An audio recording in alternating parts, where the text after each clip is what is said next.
Ya, Assalamualaikum warahmatullahi wabarakatuh. Kita kembali lagi di dalam kasus pembunuhan di Subang ya, di mana terjadi pada tanggal 18 Agustus 2021. Jadi yang hampir 2 tahun lebih sedikit kasus ini baru terungkap ya. Jadi dengan kebohongan sana sini, tampil di YouTube, tampil di media TV, maupun juga tampil secara pribadi. Para tersangka ini berusaha menutupi kasus pembunuhan yang sangat kejam ya. Pada saat ini terdakwa ini namanya sudah terkenal ya. Jadi Joseph Hidayah ini yang merupakan bapak kandung dari korban sendiri, Amelia, dan suami dari Ibu Tuti. Kedua korban dibunuh secara sadis pada malam atau menjelang pagi ya. Nah, dalam beberapa persidangan, jadi nampaknya apa yang dikatakan tersangka lain yang Ramdhanu ini dan bukti-bukti lain yang membuat bapaknya ini Joseph Hidayah menjadi tersangka utama. Nah, masalahnya di sini timbul sebagai dakwaan jaksa atau rekonstruksi yang terakhir ya, rekonstruksi yang dibuat polisi. Ada tersangka lainnya ya, yang memandikan kedua mayat. Berikutnya yang menyeret kedua mayat itu atau mayat Ibu Tuti ke bagasi mobil Alphard, dan berikutnya mengatur posisi kedua belah mayat itu, kedua mayat itu ya. Jadi siapa yang di bawah, siapa yang di atas itu ada yang ngatur, karena diletakkan bertumpuk di bagasi belakang mobil Alphard. Ketiga, siapa pengendara mobil Alphard itu ya.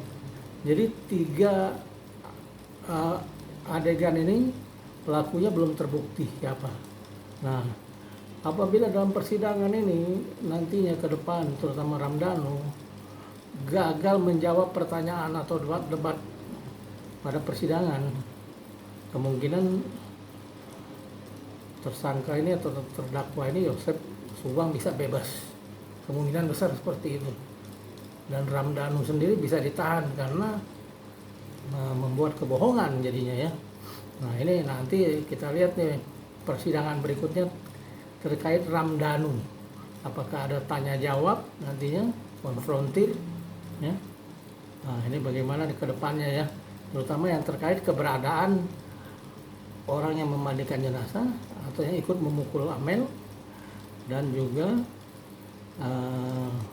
supir mobil Alphard yang menurunkan dan berbalik arah, ganti posisi menjadi terbalik ya, atau muka moncong ada di menghadap keluar, sehingga terjadi pemindahan mayat itu dengan mudahnya tanpa dilihat oleh masyarakat yang lalu lalang di luar sekitar jam 6 pagi ya.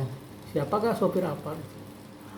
Begitu pula siapa yang turut mengatur posisi mayat-mayat itu yang ada di dalam bagasi mobil Alphard ya.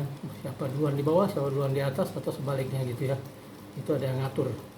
Jadi ditambah lagi ada 2 DNA asing yang sedang belum terbongkar siapa pemilik 2 DNA asing. Nah, ini membuat posisi para terdakwa ini menjadi kuat ya, karena yang lainnya tidak terbongkar. Yang tertangkap atau terbongkar kasusnya ini aja 2. Maksudnya 2 terdakwa ini aja, yang lain aman gitu ya. Selain ada 3 orang yang diperkirakan mengontrol di dalam, ada lagi 2 DNA asing belum ketahuan pemiliknya siapa gitu ya. Nah, ini ke depan dalam sidang ini apakah hakim memerintahkan jaksa untuk menghadirkan atau menangkap 3 orang yang diperkirakan turut serta dalam pembunuhan tersebut ya. Dan mungkin obstruction of justice, pelakunya juga akan masuk menjadi saksi di sini ya. Nah, ini tergantung nanti hakim dan jaksa ke depan.